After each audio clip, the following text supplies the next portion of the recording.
Mas, segundo a Malu Gaspar, não foi possível saber o que ele disse.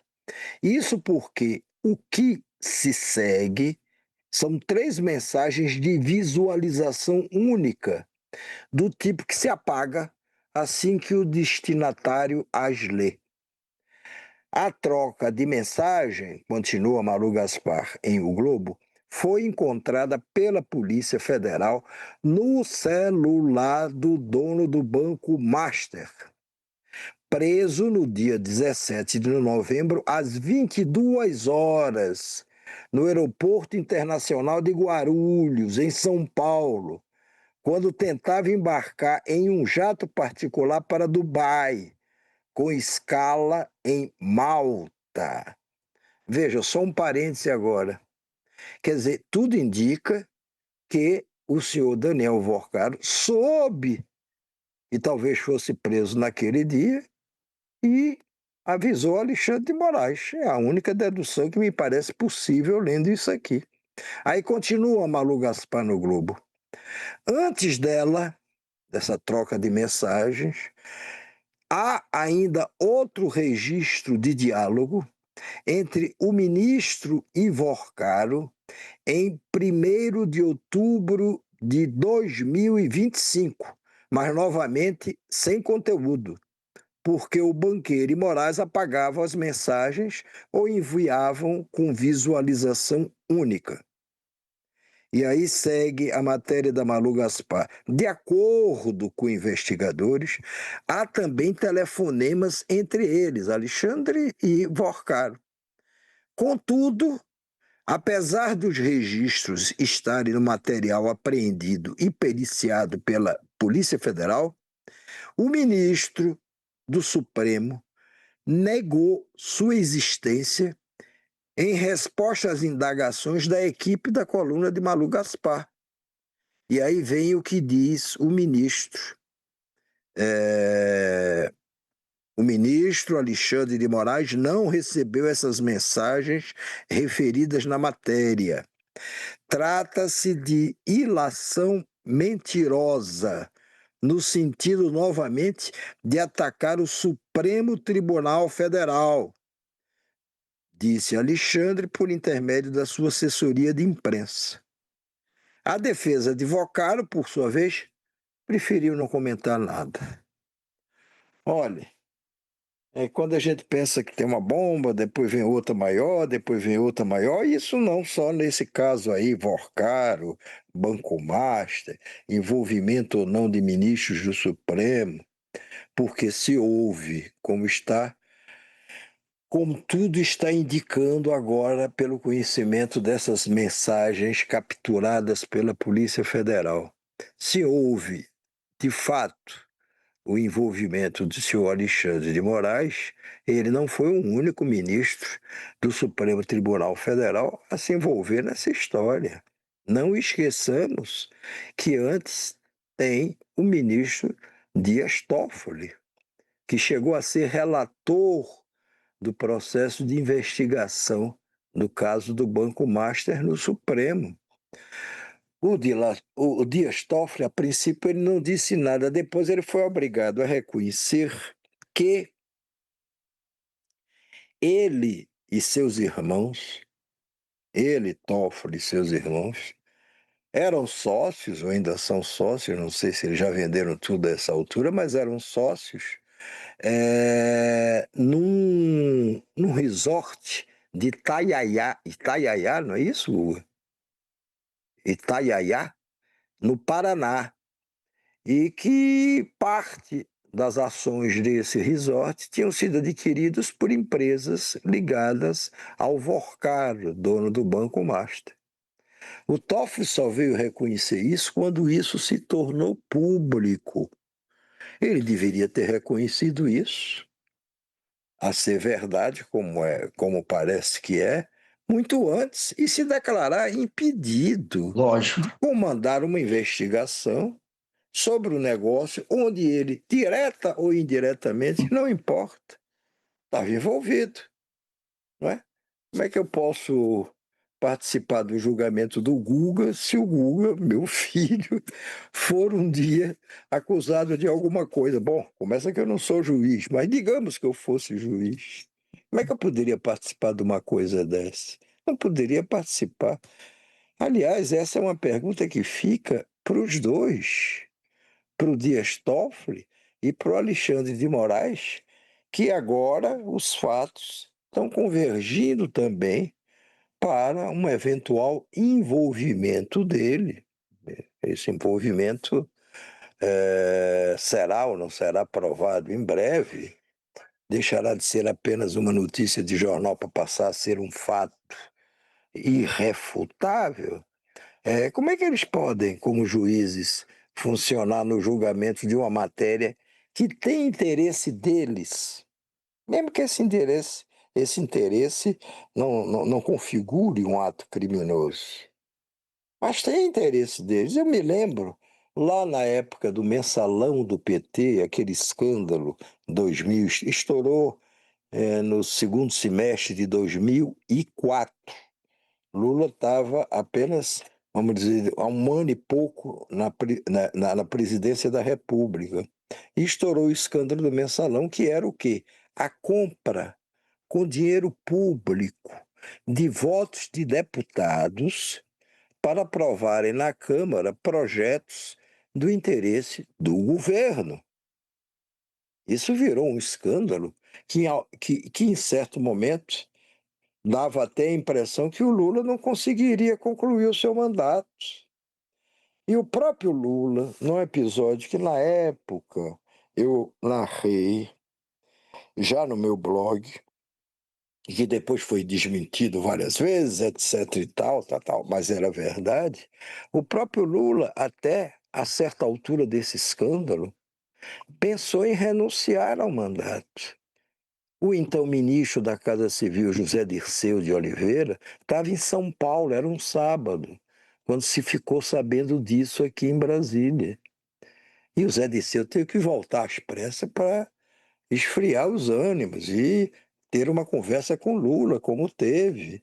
E aquela cogitação feita por Lula naquele dia e naquele momento de renunciar ao mandato acabou sendo esquecido.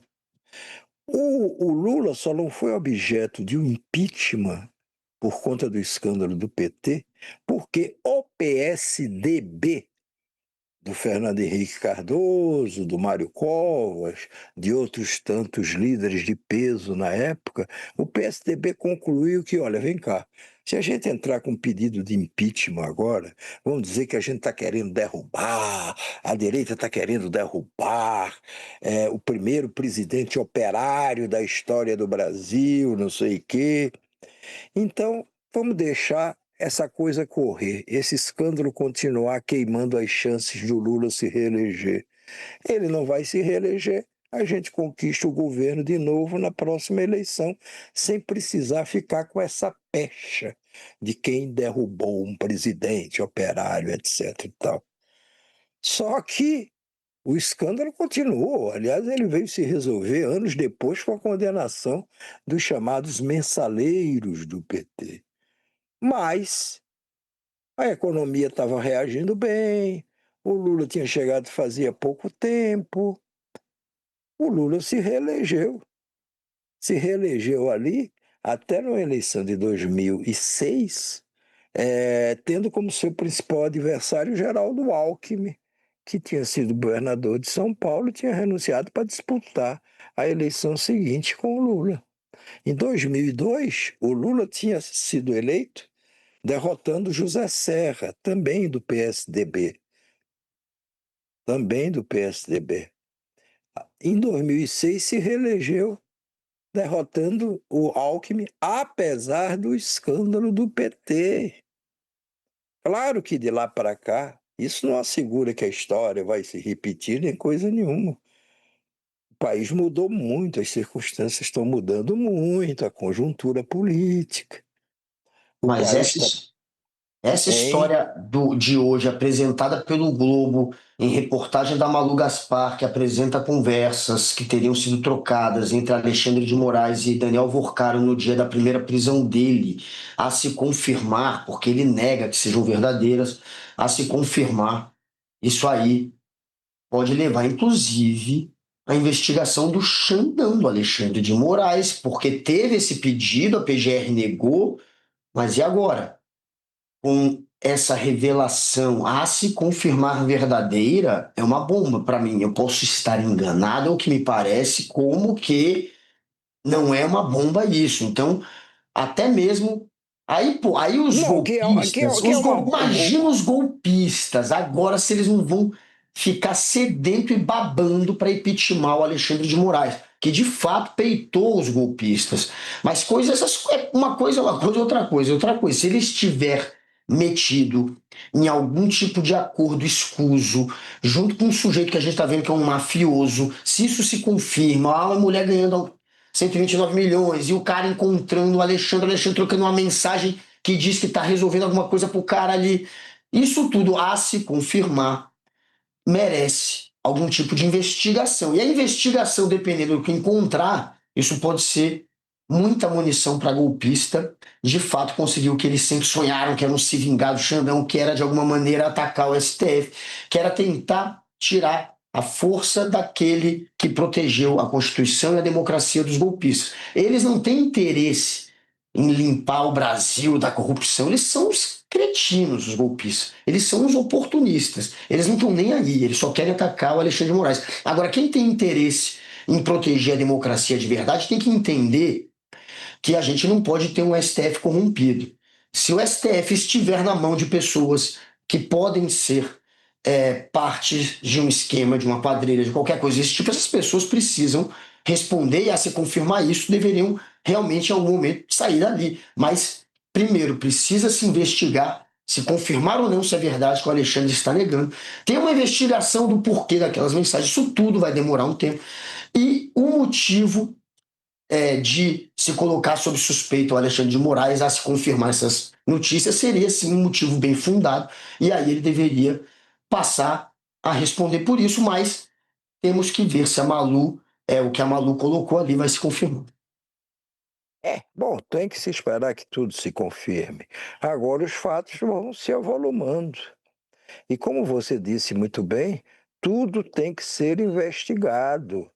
Não dá para dizer, ah, não, mas foi o salvador da pátria, o Alexandre de Moraes. Claro, os outros ministros também, porque votaram conforme ele votou.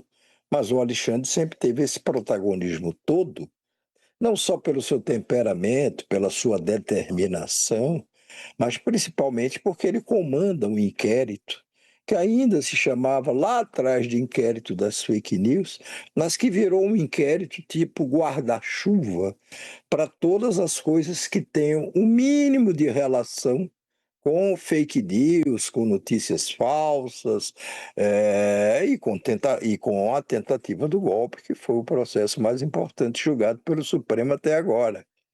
Então, muito bem, o senhor Alexandre de Moraes foi reverenciado por tudo que ele fez. Até o golpe ou até depois do golpe, não estou falando só que se limita a herança dele ao golpe, ao julgamento do golpe, é uma série de outras medidas. Mas também não se pode, por conta disso, dizer, não, olha, vem cá. Pode-se dizer que os golpistas vão se aproveitar disso? Claro, isso vai rolar o resto do ano, porque não haverá tempo hábil para que tudo isso seja examinado, estudado, dê origem ou não a denúncias, eventualmente seja julgado pelo Supremo antes das eleições, não haverá tempo. Eu me lembro que a pressa, inclusive, do Supremo Tribunal Federal, no julgamento do processo do golpe, da tentativa de golpe, por Bolsonaro e seus comparsas, essa pressa que não desrespeitou o rito da lei, é bom que se diga, não foi uma pressa que prejudicou o julgamento, ou que conspurcou o julgamento, não. Foi uma pressa legítima, cumprir todos os prazos da lei, mas cumprir sem deixar que haja um excesso de embargos, de tentativa de protelar o julgamento, para evitar o quê? Que o julgamento do golpe se desse no ano eleitoral, como é o ano eleitoral que a gente está vivendo agora, para evitar que isso refletisse nos resultados da eleição, para que se desse um interregno, um intervalo de tempo muito grande entre o julgamento e a condenação dos culpados e o dia da eleição. Só que, com o transbordamento de todas essas informações, o vazamento de todas as informações, e grande parte delas está vazando pela CPI, que investiga o escândalo do INSS, é por essa CPI que tá vazando tudo. Pode haver vazamentos feitos pela própria Polícia Federal ou por agentes da Polícia Federal? Pode. A gente não sabe. Mas todos esses vazamentos vão aumentar a pressão que haverá ao longo deste ano todo, desses meses que nos faltam até a eleição, de um lado e do outro. Então você vai ver a narrativa da esquerda, que hoje é uma, que vai ter que mudar à medida em que as coisas vão mudando, a narrativa da direita, que sempre foi e sempre será a de tentar jogar no colo do governo todas as mazelas de todas as coisas que acontecem, porque você diz, olha, vamos dizer, isso aí está acontecendo no Supremo agora, o Toffoli lá tentando controlar ali, como ele tentou controlar a investigação desse caso do Banco Master, eventualmente o ministro Alexandre de Moraes envolvido, troca de mensagens, telefonemas, visitas, encontros, pelo menos ao que se diz até agora, pelo menos 5 vezes, pessoalmente, o Alexandre de Moraes se encontrou com o Vorcar. Então, ele agora, isso aí vai ser aproveitado, claro, pela direita tremendamente, tremendamente. E onde vai chegar tudo? Acaba chegando no colo do governo, mesmo que o governo não tenha nada a ver com a investigação do caso Vorcar. Não tenha nada a ver, eventualmente, com o envolvimento de ministros do Supremo, mas para as pessoas que não entendem ou que não atentam muito para essa separação de poderes, é tudo governo. É o governo. É o governo. Qualquer coisa que se faça de ruim ou de mal dentro do Congresso, ou que aconteça, ou dentro do Supremo, vai tudo para o colo do governo. E não é só para o colo deste governo, não. É sempre assim. É sempre assim. Foi para o colo do governo, por exemplo, a roubalheira do governo Fernando Henrique Cardoso, de 94 a 98, o problema da falência de vários bancos que estavam quebrados, Banco Mercantil de Pernambuco, Banco da Bahia, estavam quebrados, e que o governo teve que evitar a quebradeira, lançou um programa para evitar a quebradeira, mas interveio nos dois bancos. Interveio nos dois bancos. E aí virou um problema do governo. Era um problema dos bancos quebrados. Mas tudo sobra para o governo, seja este governo, os anteriores, sejam os próximos governos. As pessoas não distinguem muito entre isso. E aí você, para completar, lá nessa CPI do INS, que investiga o desvio de dinheiro dos velhinhos aposentados, essa CPI não tem nada a ver com o caso Master. Mas chegam por lá também informações confidenciais. Essas informações vazam. Não tem CPI, não tem CPI, pelo menos desde que eu conheço CPI, desde 82, 1982, quando eu cheguei em Brasília, não tem CPI que não vaze informação. Vaza para favorecer um lado, prejudicar o outro, ou prejudicar o outro, favorecer um lado, enfim, vazam, vazam. E aí, claro, se é matéria relevante, se são informações importantes, cabe à imprensa publicá-las, não escondê-las, mas publicá-las. E aí, é por isso que não interessa a presidente da República nenhum, nenhum grande tumulto, muito menos em ano eleitoral, que acaba caindo no colo dele. Veja, essa CPI lá, do INSS, da aposentadoria dos velhinhos desviada. Essa CPI, ela está lá, em cima do caso do Lulinha. Por quê? Olha, o Lulinha é filho do Lula. Lulinha é o Fábio Lula da Silva. O Fábio Lula da Silva mexeu muito com dinheiro. Sim, vai ter que se provar que esse dinheiro era dinheiro fruto de crime, fruto de irregularidades. É, mas não, quer dizer, fica-se na publicação, por enquanto, apenas de mexer com isso. Movimentou tanto de dinheiro. O pai transferiu para ele dinheiro. Vem cá, se for assim, eu vou ser condenado qualquer dia desse, porque posso transferir dinheiro para você, Guga, se você precisar, ou se eu quiser já antecipar a sua, um pedaço da sua herança. Não se anime porque é pequena. Não se anime. Mas, enfim, e Só de não daí? ter dívida eu já estou feliz. Pois é, e daí?